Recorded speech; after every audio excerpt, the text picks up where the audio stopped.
There are a lot of decisions that go into your story. Who are your characters?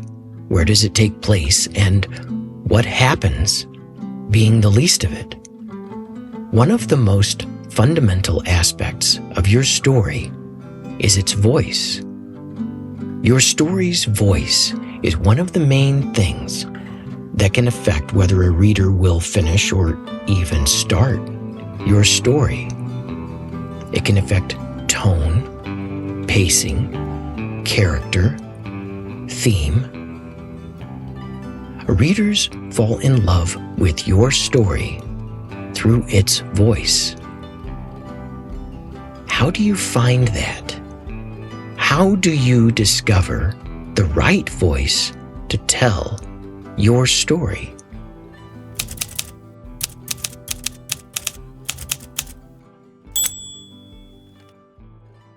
Welcome to the Epilogue, where everything makes sense in retrospect. This is the show where we tend to go maybe a little bit too deep into craft and talk to a writer about how the stories that they have written work the way that they do.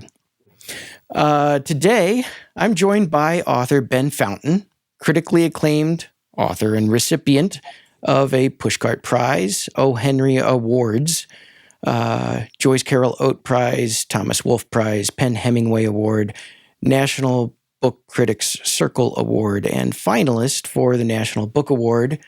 One of my favorite mentions I found actually on your website, a reviewer from New York Times Book Review and former aide to Senator Cruz wrote, "At times I wished Fountain would dumb it down a bit." So I would love that one.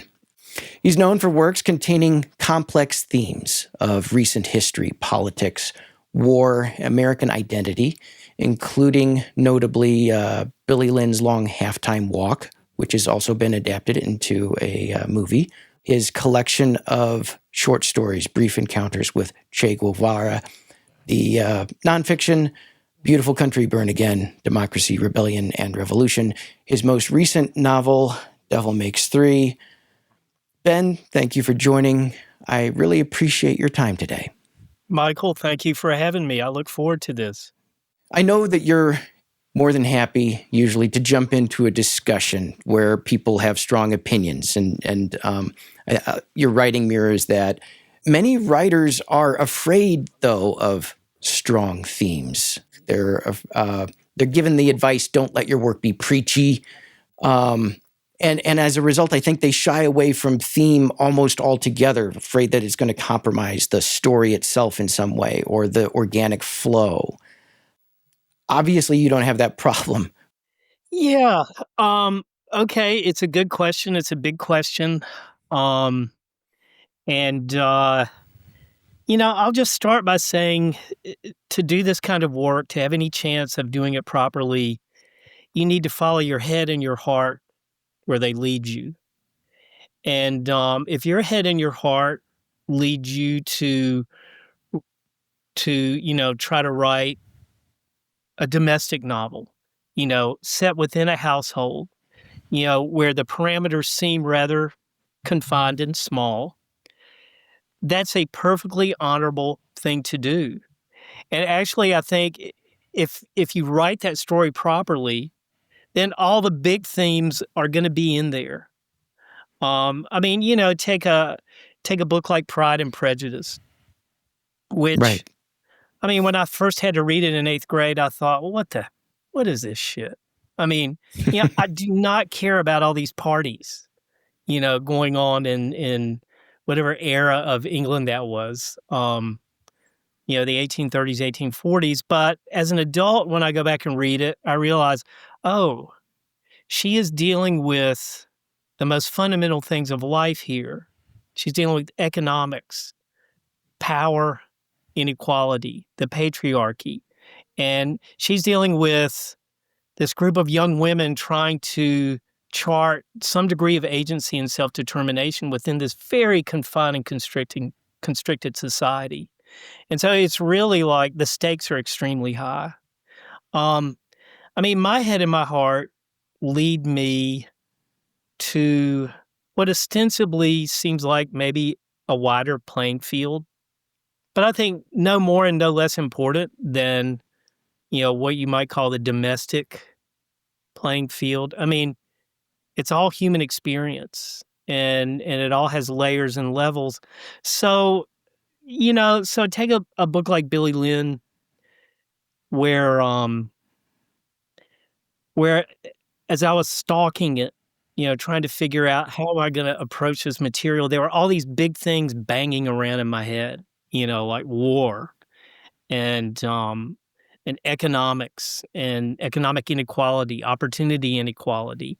The fact that the working and middle classes in this country are getting the shaft, and just the complete obscenity of that war, and the fact just tremendous damage was caused by it. I'm like, how am I going to do this? And the way I tried to approach it was just write the story from the inside out. Write the story of these people. If you write Billy's story properly, like really trying to get into his skin, into his nerve endings, into his body and brain, if you do that properly, then all the other stuff will take care of itself. All those quote big themes. Mm-hmm. And so instead of hopefully instead of plastering these big themes, whatever message onto the narrative, hopefully all that stuff will come from the inside out. It'll be there. It'll be inherent in Billy's story and the story of the Bravos. And so don't sweat that stuff. Just write the story properly. I mean, not easy, Yeah, but if the you easy part. if you write it properly, the themes will take care of themselves. If you don't have themes, you don't have To Kill a Mockingbird. You're not picking easy subjects. You're jumping right into obviously things that are important to examine. How do you choose a character to hang this on? Billy Lynn, for example, he is not in the center of a lot of stuff, but he looks in an awful lot of directions over the course of that day in that book. Yeah, we all have these things banging around in our heads. Things that confuse us, make us angry, scare us, please us, delight us, entice us. And that's the work of the writer, is to tune in to this mental slurry that we've got going on inside ourselves, and zero in on, what is this? What's going on in my life? And there's the individual level, but then there's the macro level, and it's all one thing. I mean, because the big stuff happening out in the world, it determines so much of our lives and the parameters of our lives, and how we're going to live, and whether we're resisting it or going with it, whether we're using it or it's using us. And so to me, it's just a natural thing, in the course of trying to write a character properly, to try to be alive to all of that, all the layers and levels of experience. With Billy, I mean, the germ of the book came from the 2004 Dallas Cowboys game halftime show, Thanksgiving Day, and just watching all those soldiers out on the field in the middle of this absolutely mind-bending extravaganza of Americana. And it's much, I mean, the real life inspiration is much the way I write it in the book. And I was just thinking, well, if you were a 19-year-old soldier and you had been in combat, and now you get brought back to the U.S. and you're dropped into the middle of this, highly artificial, highly produced, situation, what would it do to your head?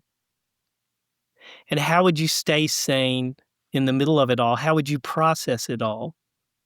How would you try to make sense of it all?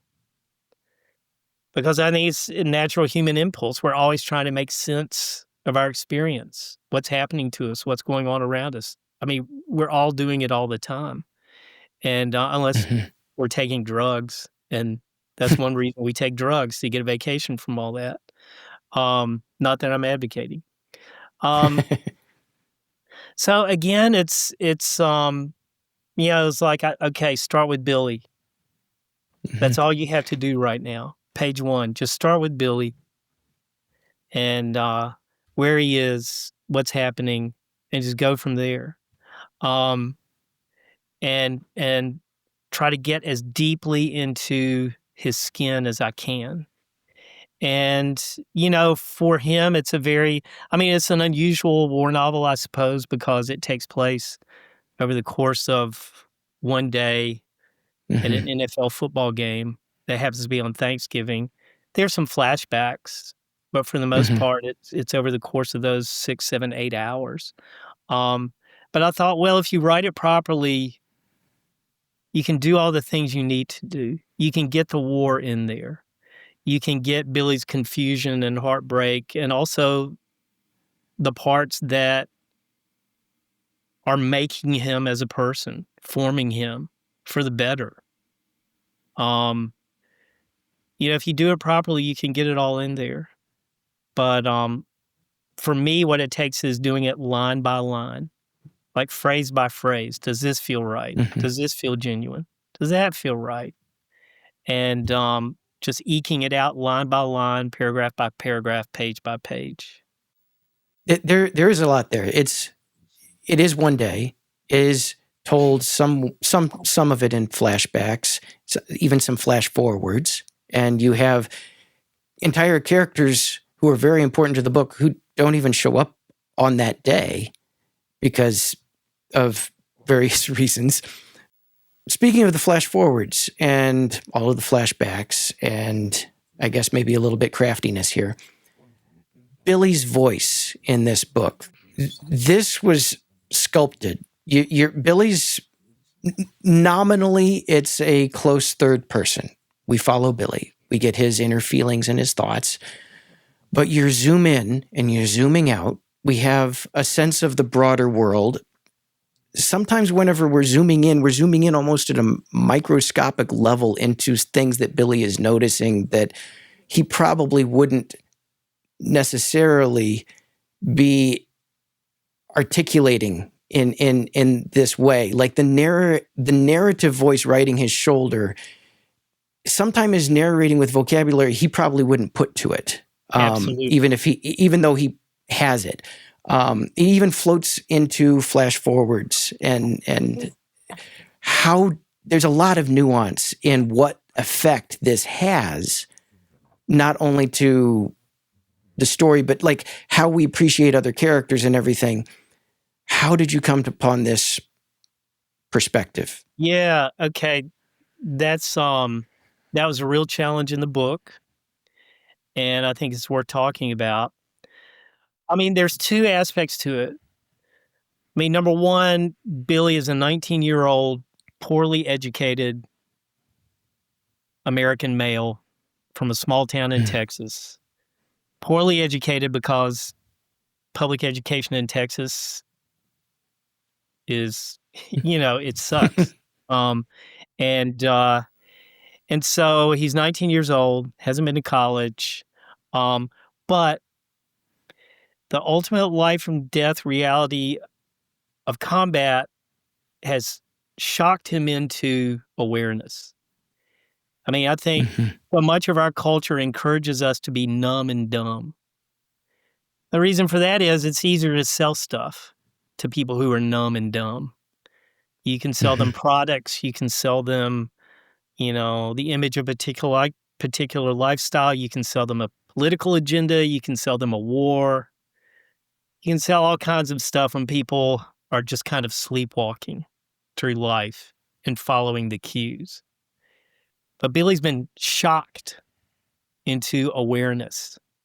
And he's also had some help along the way from his two mentors. I mean, there's Sergeant Shroom, not his real name, but everybody knows him as Shroom. And so he's been one mentor to Billy, and then the other mentor is Sergeant Dime. And so, I mean, these are two very aware, thinking, subversive cats that he has fallen under the wings of.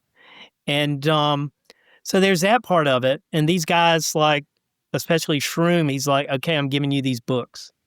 You need these books. Like, you're an unformed blob of human protoplasm. And if you're going to have any chance in life, you need to start reading. You need to know stuff.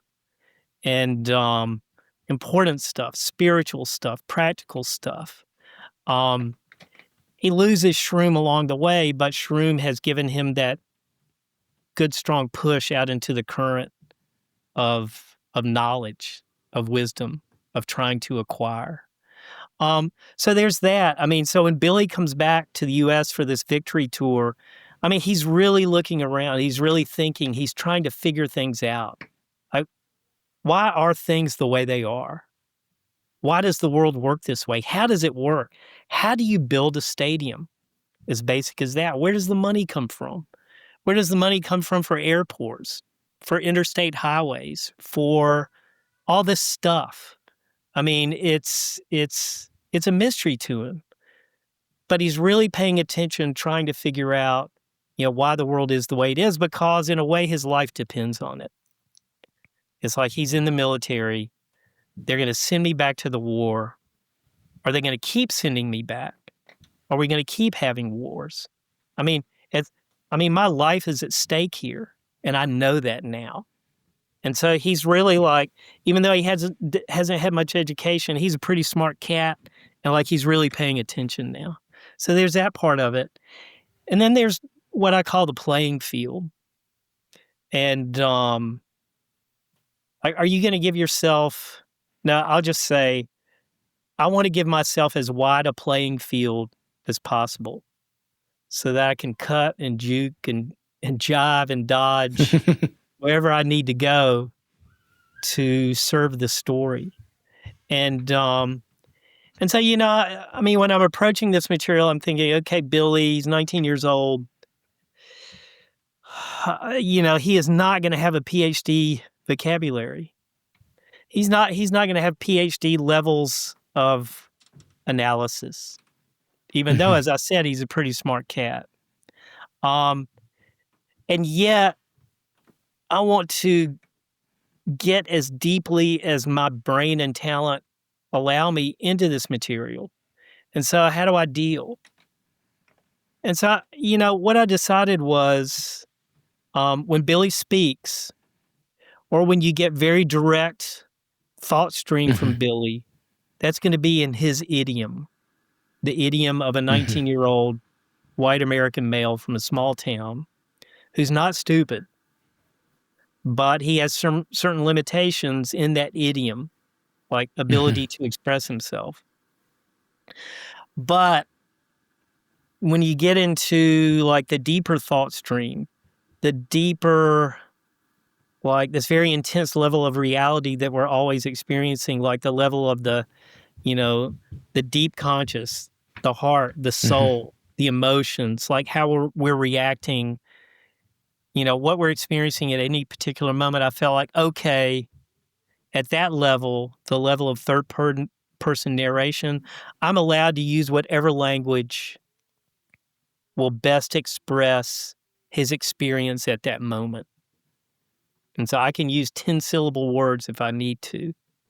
Not his direct thought stream. But if you sat Billy down at any particular moment in the book and said, okay, Billy, we're going to spend the next 2 hours unpacking. What are you thinking? What are you feeling right now at this moment, these 5 seconds? And you just start pulling it out of him. This would be the sum and substance of what you would get. But I've got to hit it hard and fast. You mentioned the relationships that Billy has, and obviously that has an impact on his voice, his perspective, his point of view.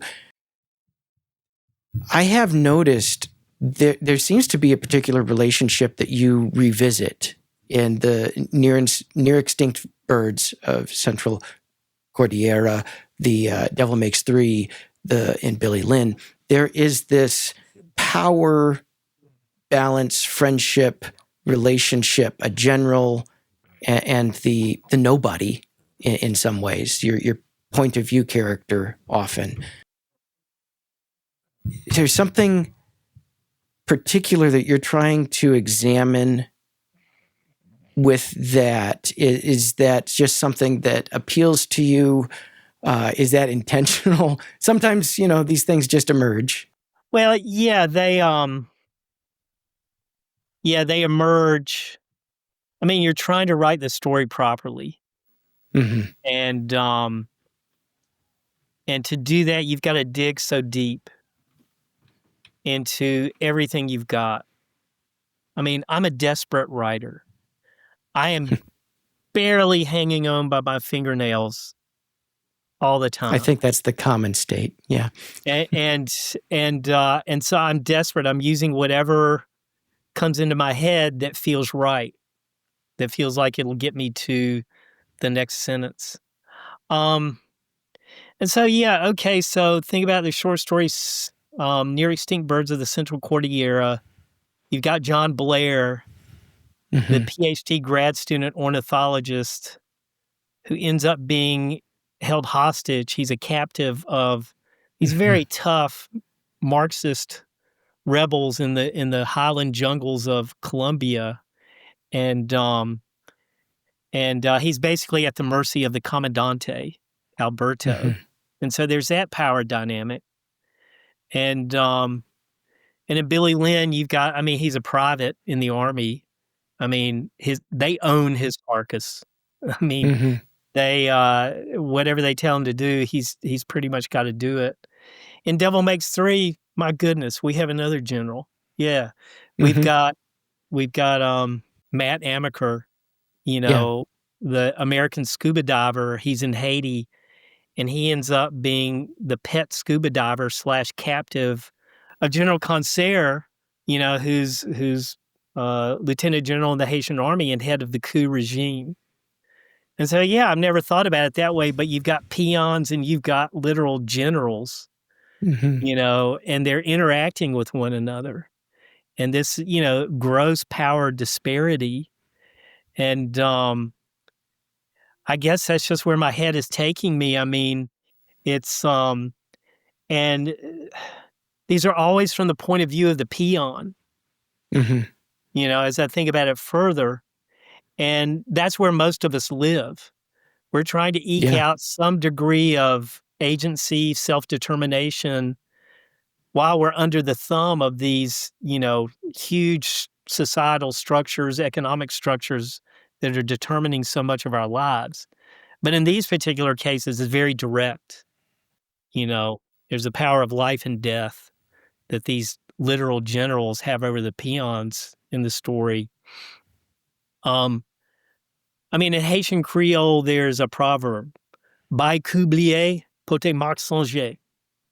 So, by coup blié, that means the one who delivers the blow forgets.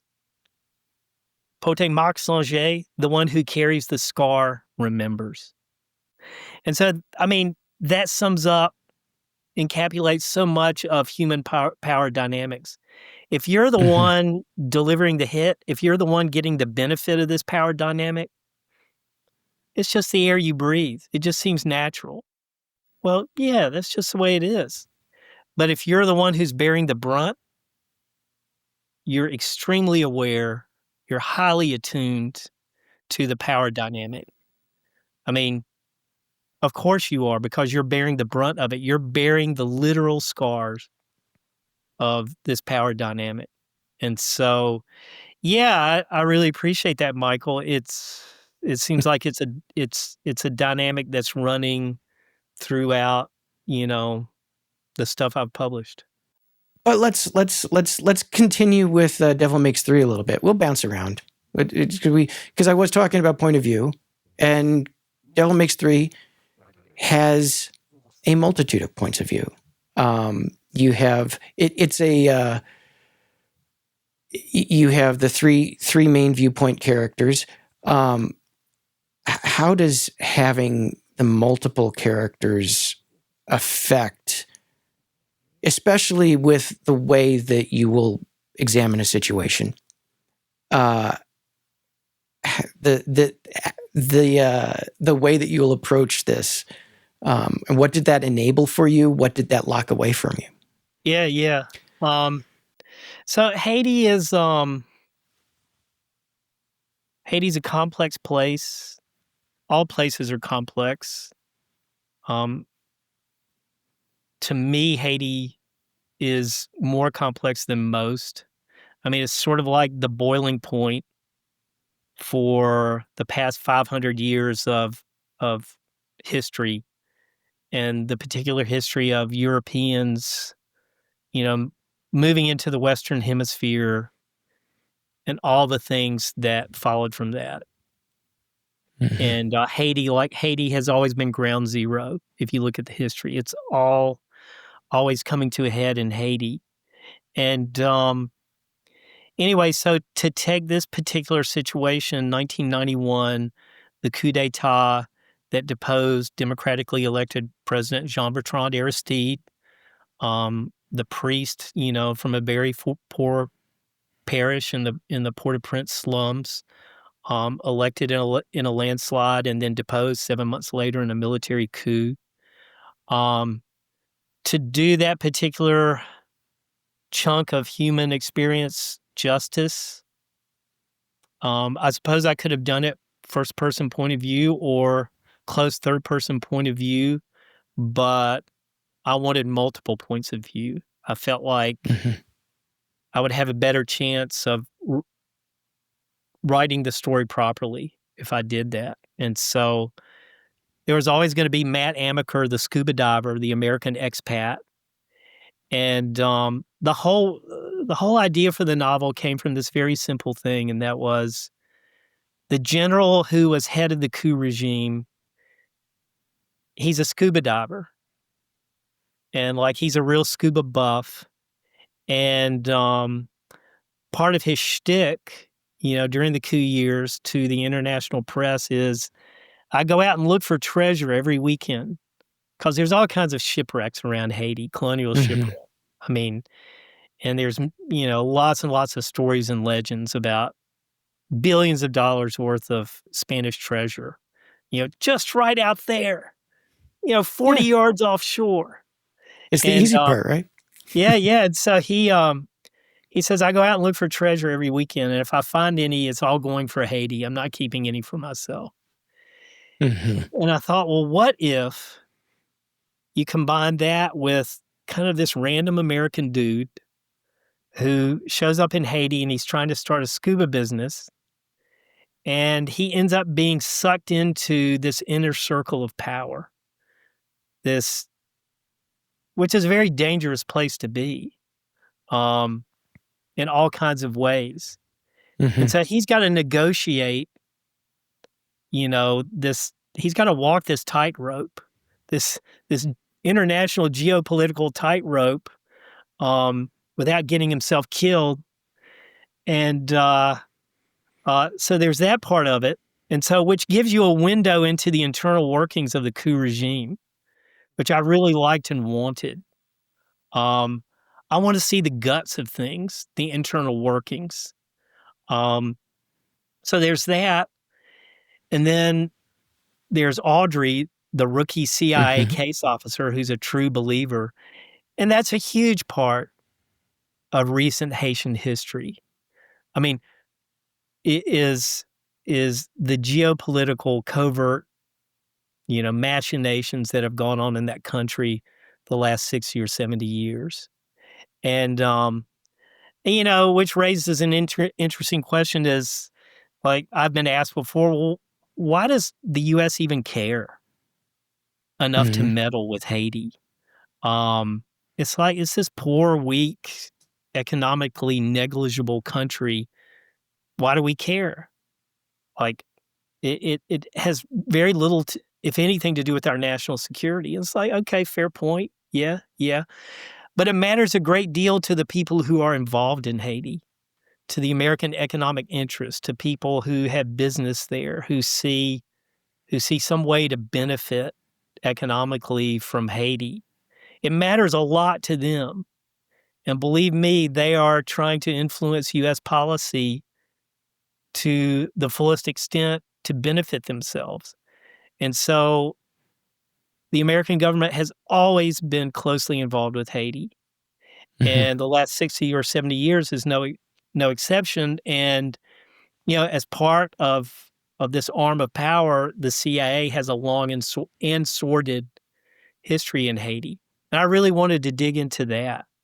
And also into, the story of what kind of person gets into that kind of work. What are the moral hazards of that kind of work? How do they deal with those moral hazards? And I mean, believe me, some of those people are sociopaths. The moral hazard never occurs to them, which doesn't interest me so much. I'm much more interested in the moral dilemma, the moral hazard part, someone who is alive and aware to those parts of it. How do they justify, how do they rationalize that? And so there's Audrey. And then the third point of view, this is a long answer, but we love long answers. But the third point of view is Misha Variel, and she's Haitian American. She's getting her PhD in Francophone literature of the Caribbean at Brown University. And this is back when, Caribbean literature, Francophone literature was hardly a thing academically speaking. I mean, now, thanks to Paul Gilroy and now a second generation of scholars, we are much more attuned to the culture and the importance of the Black Atlantic and the literature of the Black Atlantic. And but Misha, at this point in time, 1991, 1992, she's at the very cutting edge of that. And she's trying to forge a path for herself. She is an academic. She's a scholar. And my feeling is that got worked out through Misha is scholarship is a really important thing in the world. This deep learning and this deep study can illuminate a great deal about our experience, both individual and the macro experience. And so Misha, this is the way she sees the world through her scholarship. And I mean, she's a trained scholar. She's a scholar in formation. This is how she thinks and sees. And so she ends up back in Haiti, takes a leave of absence from her PhD studies and gets involved in the medical field and starts to figure out, one particular CIA caper, thanks to her scholarly chops.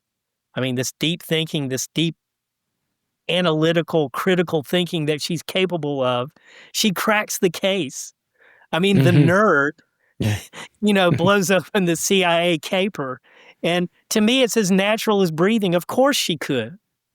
She's smart. She's got the critical thinking chops. She knows how to get information. And she's just bringing her chops to bear on a different, segment of human experience. And but she's seeing the situation, through the lens of all the learning she has acquired in the course of her studies. To me, that's a very natural, thing for her to do. And I just felt like going in, Misha can do a lot of work for us. She can illuminate a lot about this particular experience if I write her properly. And so she's the third point of view. Then there's sort of a half of a point of view, and that's Alex, Misha's brother, who is Matt's business partner in the scuba business. We never get his direct, point of view, but he's very much a part of the, internal story. And so I would say there's 3.5 main characters in the story, and Alex is very much, we get a lot of Alex, through his actions and his dialogue. So, anyway, 3.5 is about all I could handle. It's an interesting question that brings up, from a mechanics standpoint, there's often a understanding or statement that you have to have a main, even in an ensemble piece, there has to be a main character. Misha dilutes that a little bit for me. How important is that to have a main character? That's a really good question, an interesting to think about, probably a useful thing to think with. Mm-hmm. We probably can't come to a definitive answer ever. Mm-hmm. Probably, nor would we want to. But, certainly in the beginning, it was Matt. I Mm-hmm. mean, the book begins with him. This is the prime mover situation, the scuba shop that he and Alex have that they're trying to make a go of. And the coup d'etat just, kills the tourist industry. And so they've got to figure out another way to make money. So that's the thing that kicks everything into gear. And then you've got Audrey of the CIA, that was always going to be part of it. Mm-hmm. But, in terms of that duo, I don't think there's any question Matt stands out more.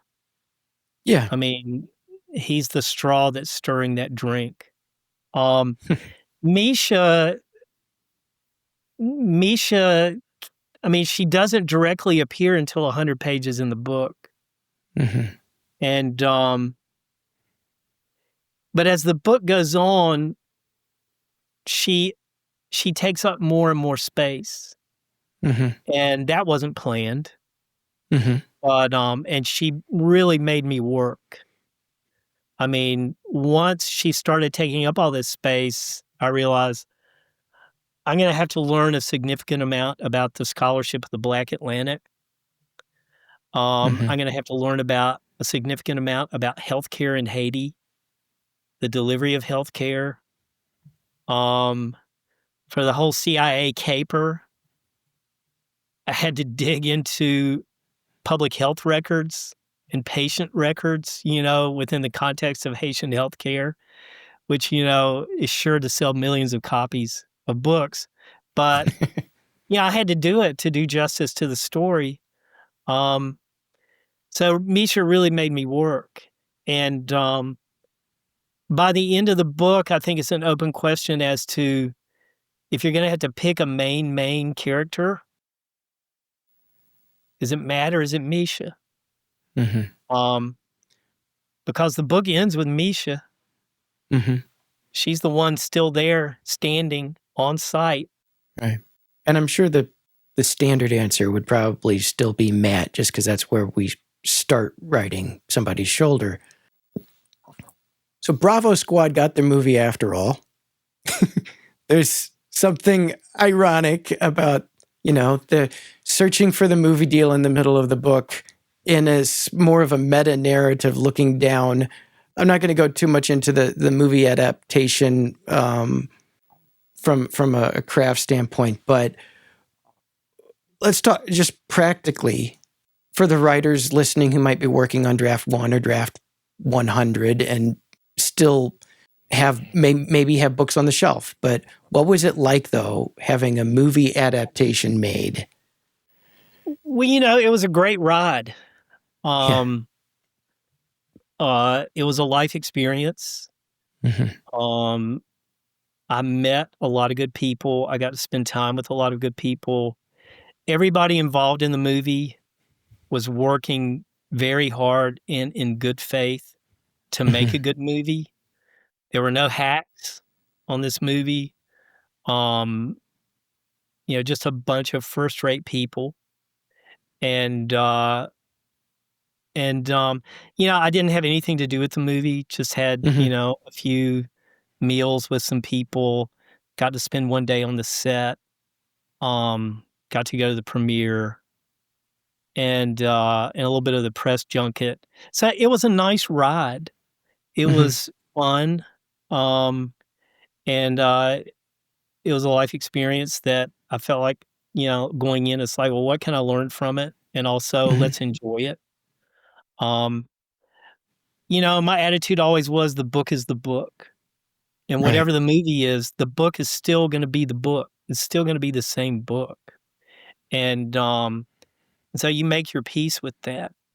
I really did love the way that there was this meta aspect, Mhm. um, and the way the movie deal played out, and the fact that at one point, the producers in the studio came to me and they said, "Look, if we're going to hit the budget, we've got to ask you to defer, a big chunk of the money that you're owed."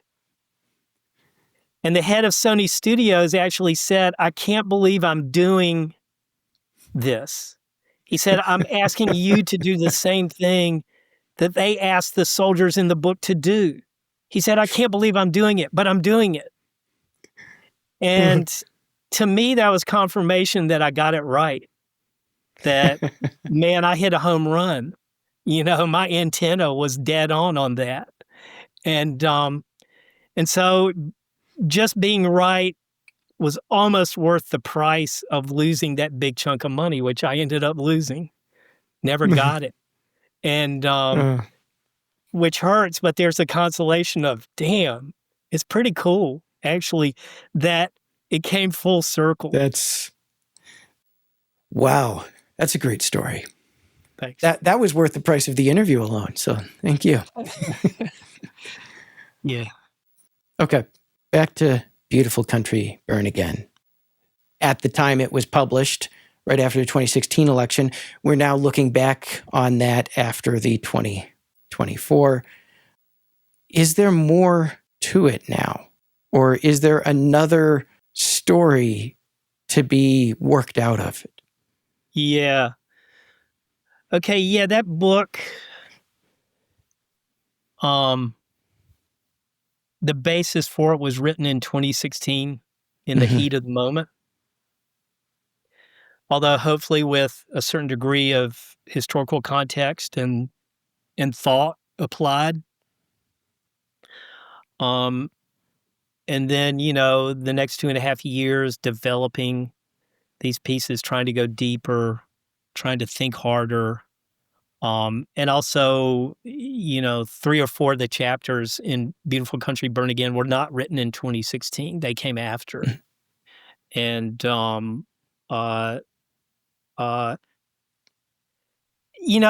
basically, Michael, this is a record of me trying to figure out what the hell is going on. I'm trying to educate myself. I'm trying to find some answers for myself because it feels important to me. These are things that affect my life and affect my soul. These are important things to me. I'm an American. I want to know what's going on in this country for practical reasons and metaphysical reasons.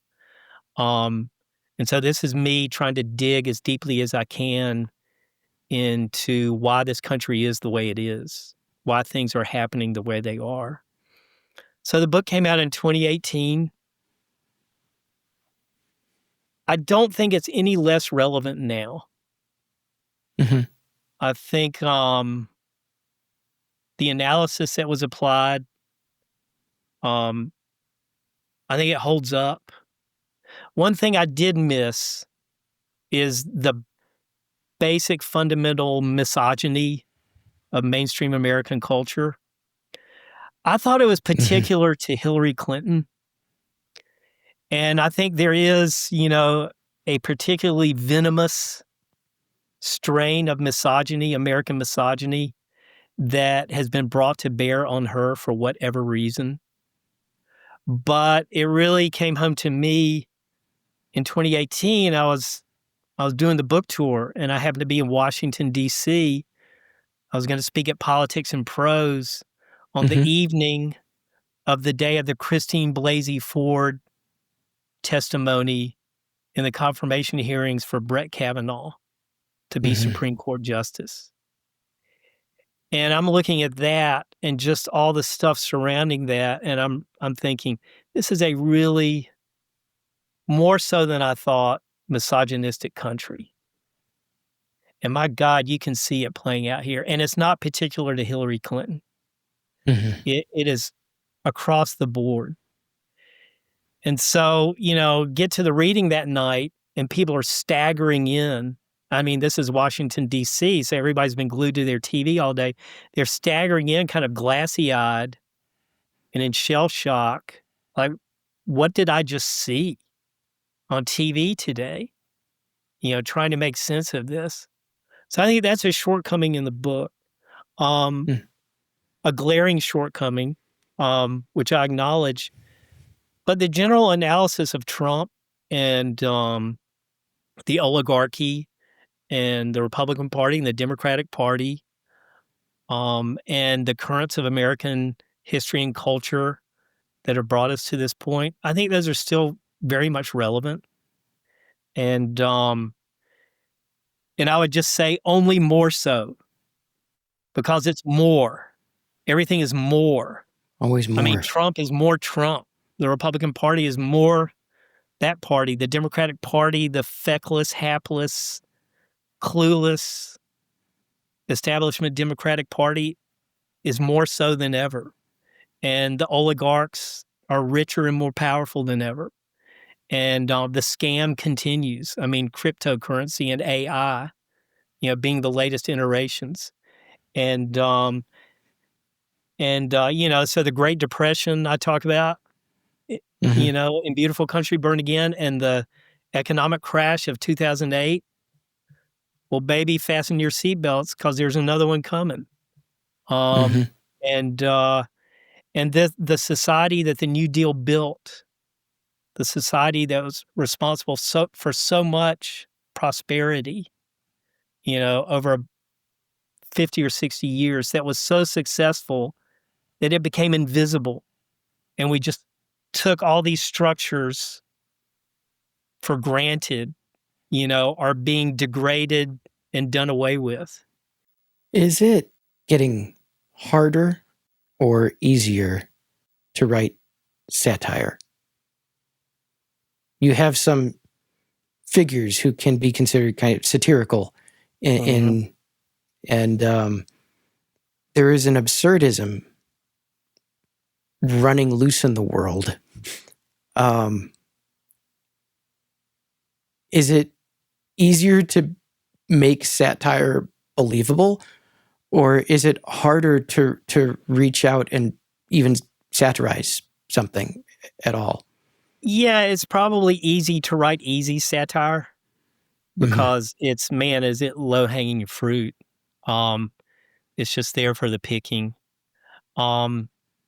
To write satire that really digs into the guts of things, and also that digs into the human heart, the emotional life of what's going on. I mean, that's as hard as ever, I think. I mean, I find it hard.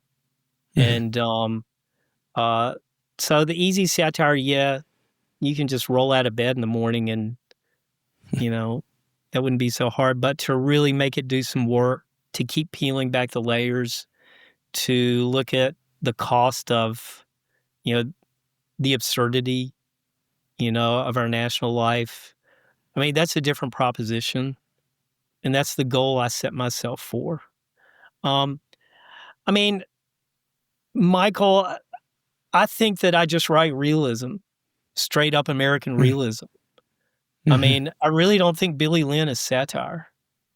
Maybe maybe a few things are pushed a little bit, into hyperbole, but so much that has happened in American life before the publication of that book, and certainly after the publication of that book, it doesn't seem, exaggerated to me. And I've got a novel coming out next year called Rasputin Swims the Potomac. And good. I was going to ask what's next. yeah, it's very much of the here and now, and deals with politics and Trump running for a third term. And it's an absolute batshit crazy book. And I guess you could read it as satire, but I just consider it straight up realism. So maybe there's a point where satire, a certain kind of satire, is just realism.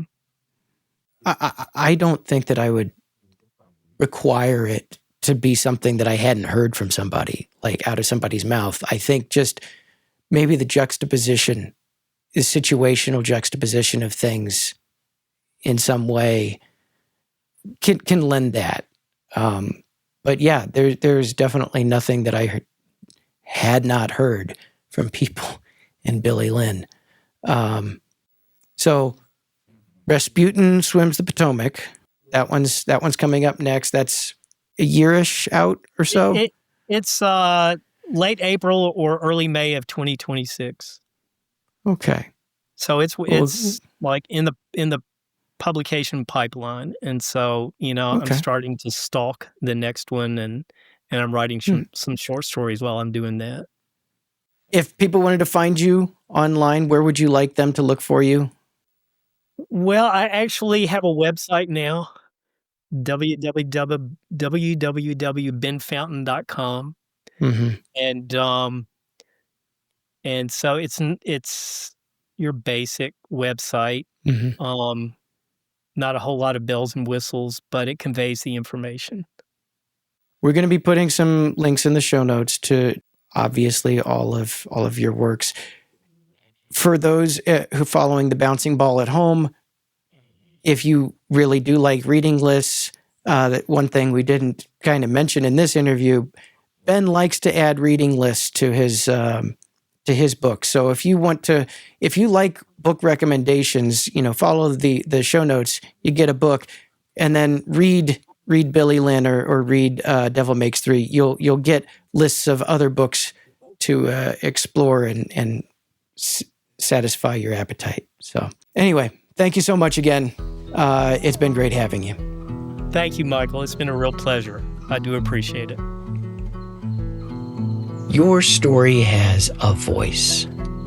A voice can make or break your story for your readers. It's an invisible but almost fundamental part. There are no rules to find it, other than the rules your story sets for itself. It just needs to fit. Find the voice that fits your story, your characters, your theme, and your readers. I would like to say thank you once again to Ben Fountain for taking the time to talk writing craft with me. If you'd like to read more of Ben's work, you can visit benfountain.com. You can also find links to his books in the show notes. Those links go to bookshop.org and to libro.fm in order to support independent bookstores. Clicking those links may also support this show in a small way. Remember to visit theepilogue.net to listen to more interviews with some great writers, and sign up for our newsletter in order to keep up to date on events and future guests. Thank you.